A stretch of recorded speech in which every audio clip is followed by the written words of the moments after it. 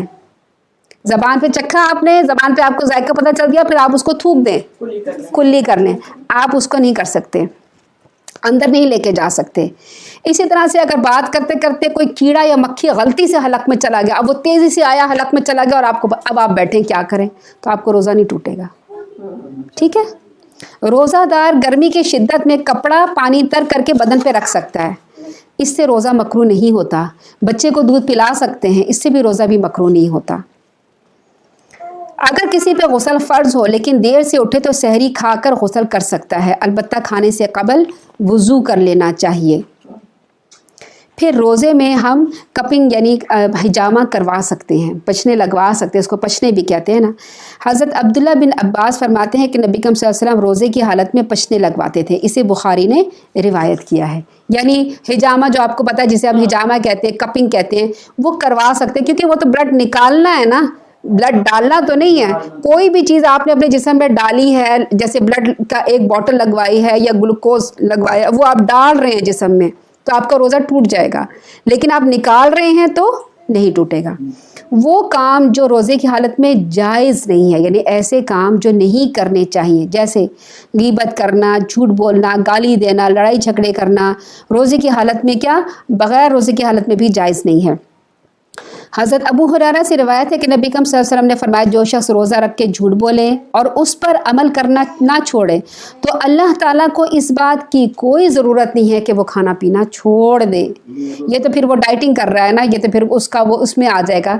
اخلاقیات کا درس ہمیں اس میں دیا گیا، اسے بخاری نے روایت کیا، کیونکہ روزے کا مقصد ختم ہو جائے گا، وہ تقوی حاصل نہیں ہوگا جو روزے کا مقصد ہے. حضرت ابو ہریرہ سے روایت ہے کہ رسول اللہ صلی اللہ علیہ وسلم نے فرمایا روزہ ڈھال ہے، لہٰذا جب کوئی روزہ رکھے تو فحش باتیں نہ کرے، بیہودہ پن نہ دکھائے.